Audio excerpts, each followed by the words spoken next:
Coming up on TekThing, Facebook fails, best 4K TVs for gaming, pfSense or UniFi Security Gateway, and quite a bit more. It's all coming up on TekThing.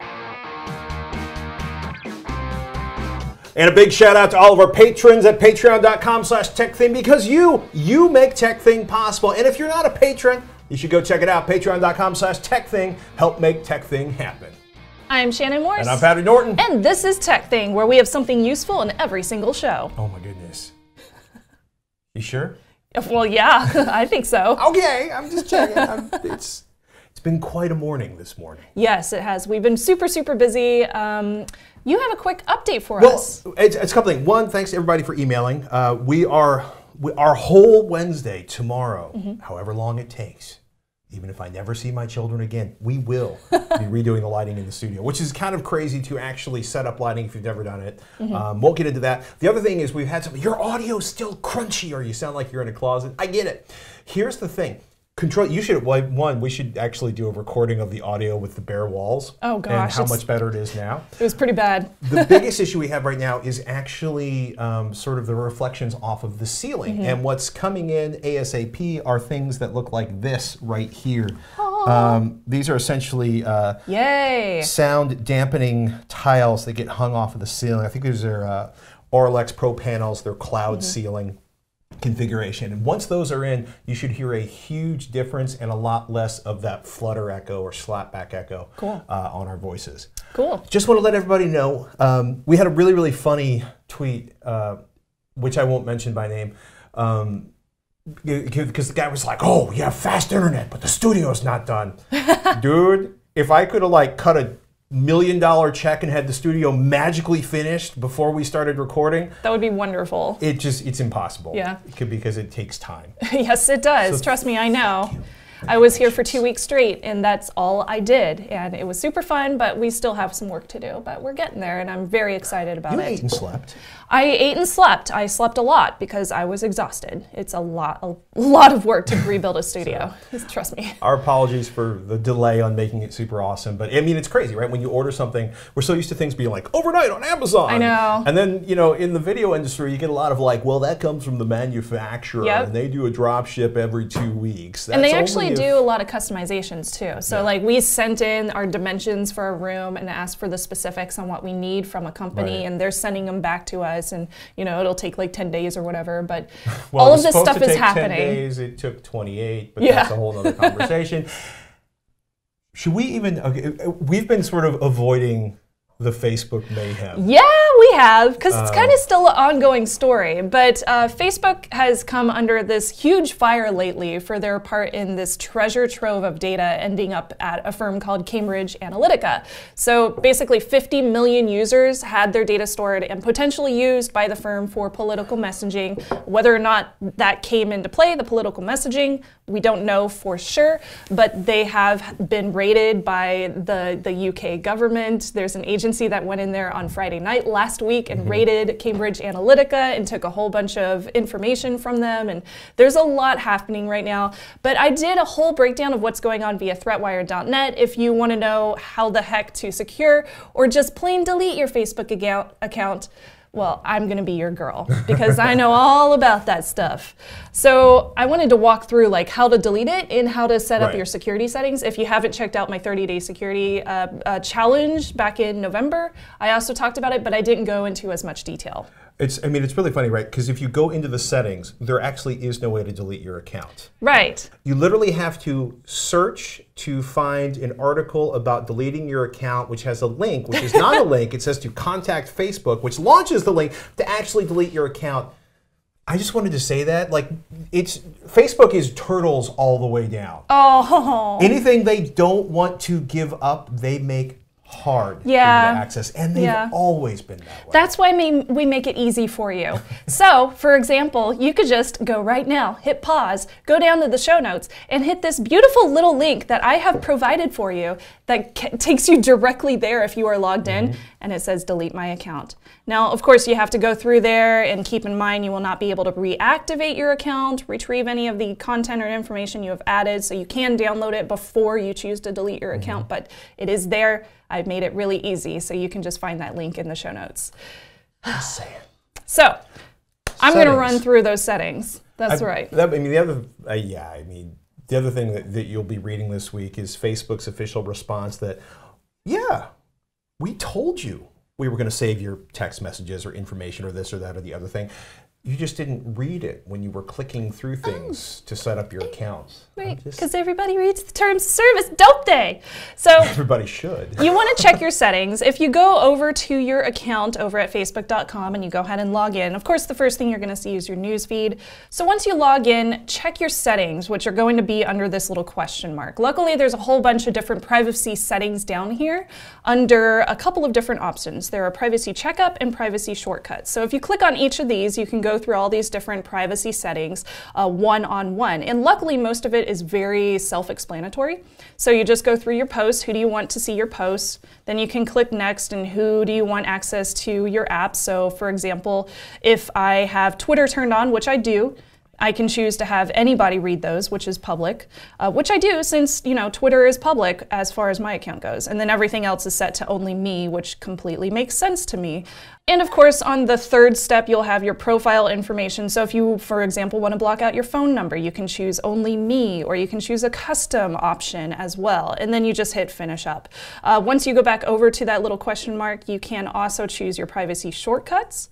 And this is going to bring you to a little questionnaire that Facebook has set up. So who can see my stuff? And this will tell you who can actually see your posts and everything like that, who can actually contact you, friends of friends, anyone. If you want to set it up for everyone, I don't recommend that, but you can if you want to. How do I stop someone from bothering me? You can also go through here, and this is where you can block someone if you are being harassed or pestered by anybody. And then you can go down and see more settings, and this is where you'll be able to set up everything else. Under more settings, there is going to be more settings, I know. They just keep going deeper and deeper. There's so many. Which you can also get to by hitting the little triangle next to the question mark up at the top of your Facebook login screen, which is right here. You can go down to settings. There's a couple of different tabs that you want to check out for sure. So if you go to general, this is just going to show your contact information. Security and login is a very important one. This shows where you are logged in. So if you see anything down here that you should not be logged into anymore, for example, I have a Pixel 2 XL now, so that makes sense. But my old Pixel XL, that's still considered logged in. So I can log out of that session right now if I want to. I'm going to leave it on just so I can give you the examples right now. You can also change your password, log in with your profile picture, which I do not recommend. Don't do that. And set up two-factor authentication. And of course, if you are not familiar with two-factor authentication, you can check out all of our previous segments where we explain how to set it up, our favorite applications, and what different places can help you set it up on all your different profiles, not just Facebook or Twitter. And of course, this is the eating my oatmeal face, except I actually look happier when I'm eating oatmeal. And the last one I wanted to mention too is the privacy screen. Yeah. So that is where you can also check the activity. So who can see your posts, how can people find and contact you, etc., etc. So all of this is really, really important to go in and set up. As well, on mobile, you can access the same settings, but you can also go into your app permissions and turn off Facebook's access to certain features, such as your camera, your calls, and your text metadata, which is why they had a whole lot of fire under their behinds this week, is because people just discovered that they were able to collect metadata from texts and calls. So it's very important to understand how you can turn that off in your permission screen on your phone. Now, if you have an iOS phone, you don't have that issue because those permissions are already disabled. If you have an Android phone, especially Android 6.0 and up, then you can go into your settings, apps, then permissions, and turn it off. You know, people look at us like we were wearing tinfoil hats a lot of the time, but Facebook wants to know everything. They do. Mine that data and use it. And it's been interesting to watch some of the reporting that's come out, because one of the things they do is things that are illegal, say, in the United States or even more likely Europe, where the privacy laws are much more stringent, they experiment with things in parts of the world where they either have no privacy laws or they don't think they can ever be effectively prosecuted. Right, so they're very intent on mining every single bit of data and doing things with it. Now, if you don't want to delete your account, I totally understand. For example, I'm the sole manager of the Hack5 account. I also co-manage the TekThing account as well. Well, I mean, you have to do it for work. Yeah, have to do it for work. A whole bunch of people I know from previous jobs, They don't exist. They don't do Right. email. I don't. Maybe they have their current phone numbers, but they are constantly on Facebook. My grandma, the only thing that she checks is Facebook. She doesn't check her email, and she barely answers her phone. So that's how I stay in contact with her, is over Facebook. I don't want to use Facebook for that connection, but I do because it's more convenient for my grandma, and I understand that. So I'm not telling you straight up like hashtag delete your account. I don't. I fully understand why you might not want to. I'm in the same boat. But if you do want to, go for it. I think that's totally positive and a really, really nice change, especially if you're like me and you pull out your phone constantly and you're somewhat addicted to social networks. It can definitely improve your life. I've been joking for years that the goal of Facebook's engineering and artificial intelligence teams and the entire focus of this organization is to make people who are not addicted to, say, drugs, or in my case, alcohol. I've been sober for like 27 years, behave like they are addicted, and they've been tremendously effective at it. And especially if you've got a, man, if you have kids and the kids are on Facebook, I feel for you. So doing that secure audit of your privacy and your security on social networks will save you a ton of time in the future, especially if you end up being targeted in a hack. If somebody isn't able to log into your Facebook account because you have 2FA turned on, it's going to save you countless hours. Yes, the security audit is going to take a few hours up front, but it's going to save you a lot of headaches going forward. So I highly, highly recommend checking out all those security settings in Facebook, as well as your other social networks as well. Something worth pointing out, you showed the link to actually delete an account. I did. And it's kind of funny because there's a waiting period of like 2 weeks before the account finally disappears. And lots of social networks do that. What happens to, say, if I post something and it shows up my friend's timeline, or if I'm part of a group or any of those things? Oh yes, that's a great question. Do those go away when I delete my account? That's a great question. Not necessarily. So for example, somebody that I knew previously, they ended up posting some pictures which they thought were friends only, and I was a friend of them. And they actually posted those pictures as friends of friends. Right. And all of my friends could see those pictures as well. They're kind of because they were friends of friends. And they were like burlesque photos. Right. And they were gorgeous pictures, but she didn't want people outside of her friends list to see them. Unfortunately, they did. Right. Now, while she has not deleted her account, everybody else could still see those. Right. If she did go out and delete that account and those pictures were somehow shared on another person's newsfeed, like if I click share or something like that, they would still be there. Yeah. So that's really important to make note of whenever you're going in and deleting your account. Once it's out on the internet, it's always there. Put it in 3? Yeah. Once it's out something I'm going to be hammering into my boys' heads, once it's out on the internet, you can never really get it back. It's true. Especially on Facebook. Yes, so think about it before you post it as well. If you have any questions about Facebook security settings or any security settings or privacy settings in general about the internet, definitely ask. I would love to answer those for you, and one of my huge passions in life is to help people secure themselves on the internet. I love it. I'm slightly paranoid myself, so I'm happy to answer them at Snubs or at TekThing on Twitter, or you can email me, ask@tekthing.com. Please do. We got a tweet from Gary FL, which I believe is Gary, Florida, if I'm not mistaken. I think so. He tweets, "Hi Patrick and Shannon, longtime fan here since DLTV. Well, old days. Can you please discuss what would be a good 4K TV to game on via a PC or console? Thanks, keep up the good work." From Gary. Thank you, Gary. Thank you. Man, DL.TV. I know. It was me and Rob. I was such a baby at that time. Let's not even go there. I'll be like, I'll start twitching again. You weren't even out of high school. Nope. All right. Speaking of time, right now, it's late March when we're recording this, it is a tough time to be TV shopping. Robert and I have been talking about this on AVXL. The 2018 models we saw at CES 2018 are rolling out into the channel, into the stores, into Amazon. And the 27 TVs, in many cases, are still in the channel, and prices are all over the map. So good to know. We told you before, we'll tell you again, camel.com is a wonderful website, and it tracks prices. So this is LG Electronics B7, the 55-inch 4K UHD Smart OLED, and it's essentially the least expensive, pretty much the least expensive OLED. What's awesome is it's essentially the same panel as a much more expensive LG OLED, but you see the price right here? $1,496.99, which is right down there with Black Friday, which is like $800 less than it started at. Okay. So there are deals. Here's the thing though, when you look at televisions, a lot of time as the television approaches end of life, the TVs will often spike in price when they go out of production, especially if the new models aren't out in the channel. Yeah. So again, take a look at Camel to see what's going on there, because you might find it's a bargain, or you might find that you may want to wait a few weeks for 2018 TVs to show up. And OLEDs are really good ones to game on, at least in my experience they have been. You get those really nice pops of color, you get those nice blacks, and the refresh rate is excellent on most of them. Depends on the setting, the mode, and the television. That's true, that's true. Yeah. So the thing is, when you're buying a television for gaming, it is in a lot of ways just like buying a television for watching video. You want a great looking 4K HDR TV, for example, that B7, I'm pretty sure Rob just bought one. And then what you want to figure out if it's that really good looking television is actually good for gaming. Yeah. For a lot of gamers, input lag is the #1 big only solo criterion. Right. And that's basically the delay between when the device, whether it's your PC or your console, sends out the picture and how long it takes to show up on the screen. This is apparently me thinking of the processing.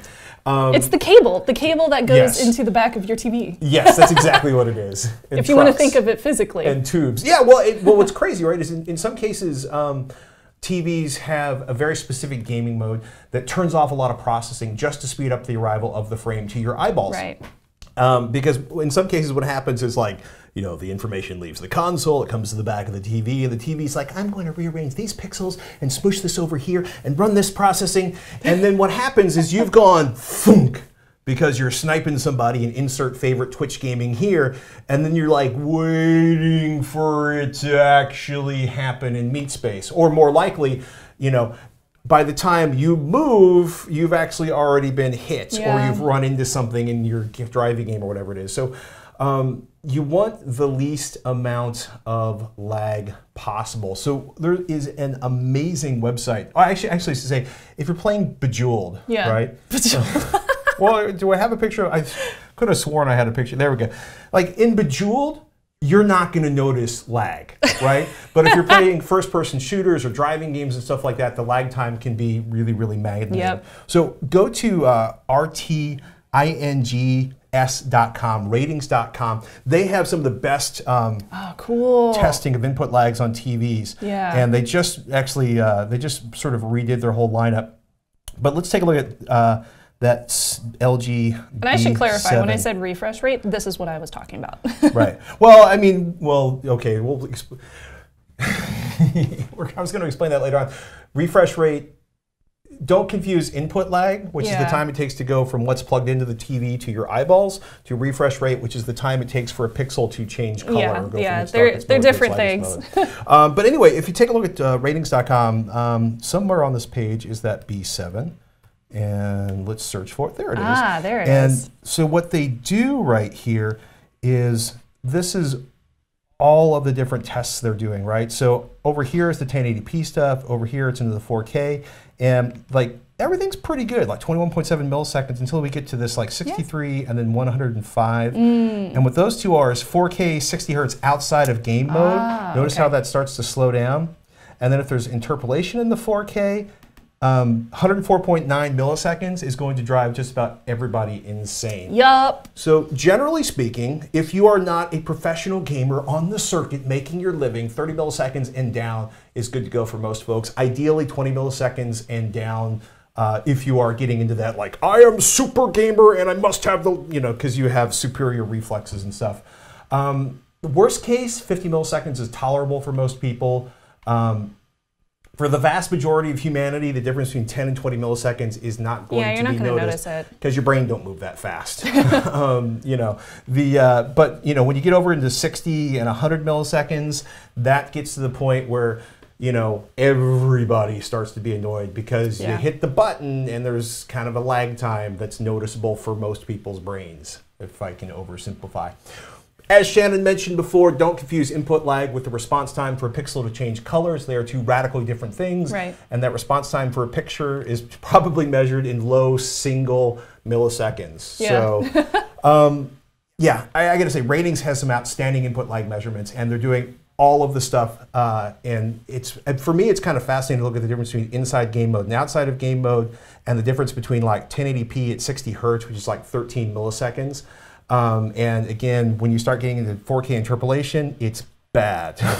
It's really bad. And you know, it's most of these, like the vast majority of them, are like 30 milliseconds, and if you hunt carefully, you can get it down under 20 milliseconds in 1080p. Yeah.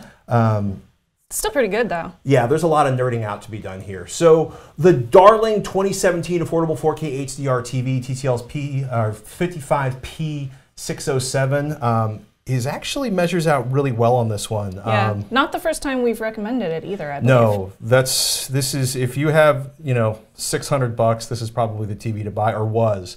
They're about to replace it. But look, even outside of game mode, they've got like 32 milliseconds on the 4K 60 hertz. That's impressive. So, you know, we mentioned the LG V7 is really great. Find a highly reviewed 4K HDR TV. Check the lag times. Ratings.com seems to have the best work on those right now. Search online. See if anybody's had issues with the HDR gaming mode. People went nuts on LG about this for 2016 models. They didn't update for gaming mode, and a lot of people thought it was too dark. Some people liked the dark. Most people didn't like the dark. But it starts to get personal. Do some research if the model's been out for a while. And you just might want to wait a few weeks because those new models are coming in. Yay! Slowly but surely. By the way, if you can't find that P607, Best Buy actually has the same television in an in-house version, still for $600. That's one of the best prices we've seen. But it has a crappy remote compared to this. Is like, they call it the P605. Crappy remote, yeah, just replace it. Well, if you can find the replacement remote, that's always the exciting part. Harmony, maybe? Well, that's what I run for everything in my house, but then you spend like $130 on the remote. And it's just know it's there if you're looking for it. But again, couple weeks, there's probably going to be the replacement for this, and you might be like, I should have waited. So now you know. Let us know what your questions are about TVs. Luckily, we have one of the experts here, as well as Robert Heron, who does AVXL with Mr. Patrick We should get Robert back on again to answer your questions. I agree. Do you want to see Robert back on the show? I know I do. Let us know, ask@TekThing.com or tweet @TekThing. Please do. We love your questions, your tips, and your suggestions of products and ideas to check out. You're amazing. Thank you. Send them in, ask@TekThing.com, or you can tweet @TekThing, @Snubs, or @Patrick Dorton. And a big shout out to our patrons at patreon.com/TekThing. They pay the bills, they make the show possible, and frankly, they keep my family fed. Thank you, patrons. Join the crew that makes TekThing happen at patreon.com/TekThing. And thank you all so much for supporting the show, no matter how you do it.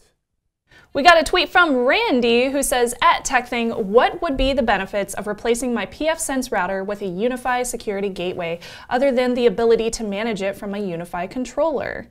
That's a great question, sir. Yeah. Well, basically, the advantage is to manage it from a Unifi Controller. Ha-ha! Yeah, I mean, you just pretty much answered your own question. The security maven that configured our UniFi Security Gateway and all of the rest of our network here told me, quote, I'd rather be running at pfSense, Ooh. quote. Because you basically trade off convenience using the unified UniFi system for Uber control and supergranular configuration inside of pfSense. And if you're looking at this, like, what's pfSense? What's UniFi? So pfSense is this incredible open source router. And if you've never heard of it, go to pfSense.org. You can start reading about that. It is a pretty secure tool. I mean, essentially, it's the idea it's an open source equivalent of expensive commercial firewall solutions. Ooh. I have difficulty saying solutions, but in this case, I will call it a solution. It's very marketing speak. Yeah, I banned it in a magazine I worked at. UniFi Security Gateway is essentially the component within Ubiquiti's UniFi system. Well, the UniFi Security Gateway extends the UniFi enterprise system to provide cost-effective, reliable routing and advanced security for your network, which is to say it's like a switch and a firewall thing. Now, are these software options or hardware options? Well, these all are things you configure in software that run on hardware, and one of them you can run on any hardware, but do me a favor, don't be like, I'm going to grab this 486 system and turn it into a router, because you're not. Actually, when you start looking at pfSense, or for that matter, FreeNAS, you generally want you know, a processor with multiple cores that has a fair amount of oomph if you have like more than, say, Good to know. Using the device. Okay. In the terms of like Ubiquiti UniFi, we use all of their WAPs and we use their security systems, and they're pretty impressive. Seriously, we love Ubiquiti's UniFi WAPs, and some very secure pen test, OPSEC-aware security people that are rocking the tinfoil hats and super paranoid are extremely happy with the whole Ubiquiti ecosystem because it works, right? That said, if you're happy with pfSense and it's not broken, don't fix it. Speaking of pen test and OPSEC and being incredibly aware of security, I will not accuse Sebastian of wearing a tinfoil hat, but Sebastian Kinne, you actually write a great deal of the code that goes into Hack5's products. Yes, I do. And you are, I feel comfortable saying that you're a fairly security-aware person. Probably for some people's taste, yeah, in this company especially. And when I mentioned sysadmin and maven, this is the guy I'm actually talking about who configured the network here. I gotta ask you, as somebody who spends a lot of time thinking about networks and security, what are the things you run into most often that just freak you out? If you're at your parents' house and you're like, Dad, why did you do? I mean, what keeps you up at night? So the interesting thing is, my dad actually runs UniFi's gear everywhere because I forced him to. House and stuff. So you don't have to worry about your parents' network. I don't have to know, and I set up my mom's too like that. But in general, the first thing that I would make sure is Wi-Fi, right? Because most people they're not plugged into Ethernet anymore. Their phones, their tablets, their laptops. So basically, just leave it open, let anybody join at any time. That's cool. Totally no. So obviously, what we aim for is to have security, but make it easy, right? So get a router that is not running WEP or open, right? But configure to WPA, and don't just choose WPA mixed or WPA TKIP. WPA AES is really where it's at least for the home consumer. So go with that. Turn off your WPS. It's a simple configuration setting. Right. Just turn off. If you need to press a button to configure your network, you probably shouldn't have a network. Is that what you're saying? Yeah, I'm pretty rude much enough to say that. Sebastian's being nice, but. What about passwords? I mean, do you want like a 13 pseudo-numeric digit special character unmentioned? That sounds really good, but it's oftentimes, one, it's forgettable, so people will write it down. People will, I don't know, tell it to all their friends. They have to write it down. They have to send in an email. They'll forget it, right? So that's why they choose a really simple password or just something that's 1, 2, 3, 4, 5. Literally, I don't know the amount of places that I've been to where the network name was the exact same as the password or something. Like the password is test was the SSID and the password is test 8 characters. Well, everybody remembers it then. Yeah, exactly. But really, what you want to do is choose a long sentence, get a passphrase, not a password. Choose some long sentence. We just had a conversation about using lyrics, right? The chorus of your favorite song. Exactly. But use something like that. Kind of bridge off on it a bit like that, and use that as your passphrase because it's easy to remember. You want to go for length, right? So some routers, unfortunately, lock you down. 63 characters is the maximum. So anything between 8 and 63 is acceptable here. If you think you need a 63 character password, you should probably be using Ethernet. I'm just saying. Yeah. If you're that paranoid. But by that point, you have to think of what happens with the wires and the magnetic spectrum that they have. He's mocking me. Yeah. What about Internet of Things, right? I mean, one of my favorite Twitter feeds is at Internet of SH apostrophe T, except there's not an apostrophe. We joke about people hacking into networks based on like unsecure light bulbs, except that's not actually a joke anymore. Absolutely, yeah. So it's your microwave, it's your toaster, it's your light bulb, it's your fridge, right? Everything is now connected. Right. Most of that's connected over Wi-Fi. And these are secure devices that go through sophisticated testing. There's just the vestiges of the original, application that was stuffed in the box and sent out, right? See, now you're trolling, right? So, I am trolling. So no, it's such a nightmare, and I think that's why we should all have guest networks. So for any type of routers that you buy now, Google Wi-Fi is a really good example. If you're into that ecosystem, fine. But a lot of access points nowadays have guest modes, so enabling a guest. But you say guest mode, and I think, wait, all of my light bulbs, my guests will be able to turn on my light bulbs, but I won't be able to reach the light bulbs on the guest node. So what most of them do is they have client isolation in the guest network. So when you spawn a guest network, right, you give it a different password. You still want to cycle out your passwords every once in a while for these access points, right? Because you're going to be giving that password to people or passphrase to people, and you kind of want to get away from oh, my friend still has this thing. We used to have this issue actually. A friend of ours had a password and would walk by her place and wait for the bus right in front of her place and auto-connect to the Wi-Fi without noticing, right? But I was like, who's this client that's constantly there streaming YouTube? Randomly popping up. Right, and so you change the password and they come and knock on the front door? Pretty I've much, actually had that happen. I didn't know that somebody in the house I shared with a bunch of people had given the password to our neighbor. And they literally came over like, why is the password different? I'm like, excuse me, who are you? But it's like, next door. But that's the problem is people think it's okay to share a password that's been given to them sometimes because they're like, oh, well, it's just internet, right? Because most people don't think about the internet as something like, oh, well, you're on the network, you're potentially letting vulnerable devices into a secure network. You don't want that. So having a guest network for guests is really useful, but it's also a network where, you know, you can put, say you have a Chromecast in your house or you have some other IoT things, then most of these guest networks now allow you to have them on either of the networks and then very, very simply bridge the two just for that device. So that means that, for example, if the Chromecast is on the internal network, but you want your, you know, your mother-in-law, your I don't know, your friends coming to your place, sitting on your couch, they're supposed to be able to cast videos or something like that, right? So for that, they make that really simple so that you can hop from guest to internal or internal to guest, right? But if I want my light bulbs, if I want to isolate them from the rest of the network, put them on the guest network, because there's no good reason for them to be on the network where you do your online banking, where you do your, you know, your file store or something. You laugh, but you know it's still amazing to me that you know, spear phishing and asking for passwords and randomly dialing up numbers is still the most effective way to gain access to a 3-letter agency or most Fortune 1000 companies. Oh, like, absolutely. Hey, are you a sysadmin? Have you taught everyone to not answer the phone and give their password to a stranger? Like, as silly as that sounds. Well, yeah, right, and I think that's a lot of like just education that's lacking, which something like TekThing does really well, right? Thank you. But it's really true, right? Because in the end, that's where we're lacking, and people can get a call from Microsoft and think that, you know, and be shown some page that looks like it has 1,000 errors and go, okay, well, I'll install your software, and yeah, I'll pay you the money for the protection plan, right? So, you know, don't fall for that. Get yourself, if you like, look, a lot of people are unfortunately in the area where they have to have an antivirus. And I'm not the one to give you antivirus recommendations. I'm sure you guys have covered that. We have a couple 1,000 times, yeah. So you know, don't get anything terrible. Get something good, but also you don't need to throw hundreds or thousands of dollars after it. And if your web browser says you need to spend $300 a month to fix your computer, it's a lie. I know you know that, but tell everyone you do support for about that. Dude, Sebastian. Yeah, thank you for having me on the show. Thank you for being here on the show. And thank you for the secure network and getting it up and running and configured. Thank you. Ladies and gentlemen, that's Seb Kinne at SEBKINNE. If you want to follow him on Twitter, or go over to hack5.org and see the stuff he works on every day. What might be the funniest tweet we've gotten this week? Simon says, yeah, I went there. Oh, hey, Simon. At TekThing, does at Patrick Norton's beard have its own social media presence? If not, then why not? Oh, Simon Zarafa is a very long-time friend of ours on the TekThing crew. Hi, Simon. Hi, Simon. And also a beard-wearing individual.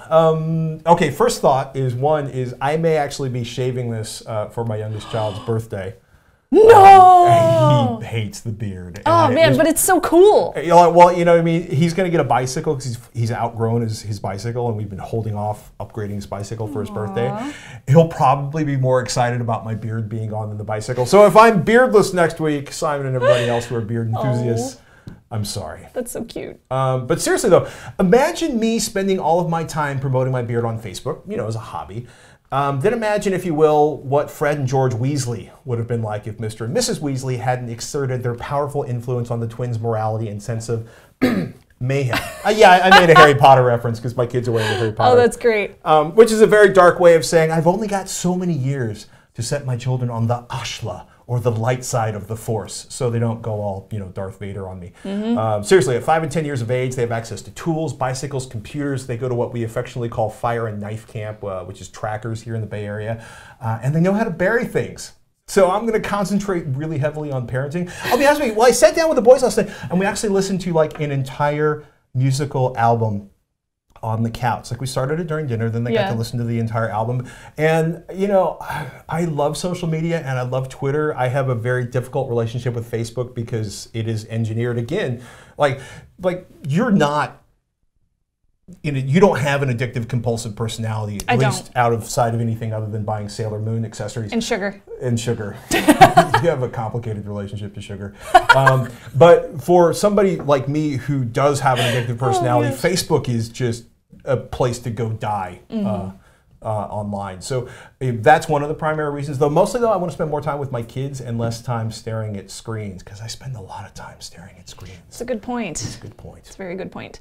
And we also want to give a quick shout out to Hack5 for the studio space. Remember to grab some Hack5 gear and check out the Security and Privacy podcast over at hack5.org.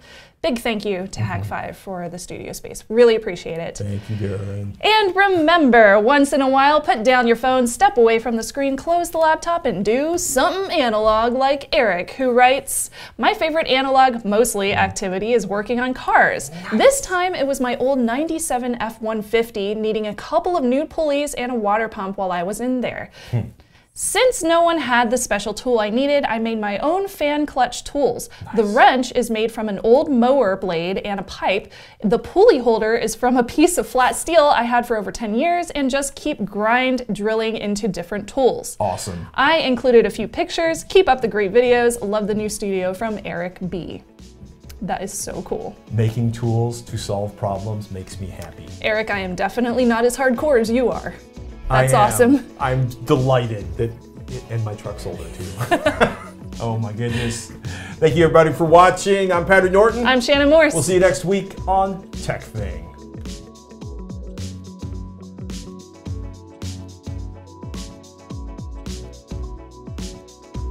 That's so cool. I've never made my own tools, although I did have to fix my dishwasher this week. I was so proud of myself. Woo! And I used the little iFixit toolkit that I have, and I was like, this is one of those times when I'm so happy I had that thing around. iFixit.com/TekThing. They have been an advertiser. However, I owned their tools and bought parts from them before they advertised in any show I ever worked on. The ProTech toolkit. Yep. I've used pretty it dope. on iPhones, Android devices. My previous laptop, I fixed a toilet with it. You fix anything with those things. Well, it's good to have the tools around, but if you don't have that tool, make it yourself. I wonder if I could make tools with a 3D printer. Probably not. You can.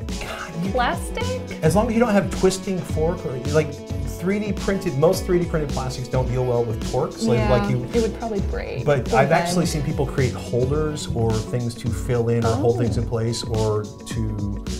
Oh yeah, that's cool. Yeah, a holder so that you can use a tool to turn something or torque it or whatever you need to do. I don't know.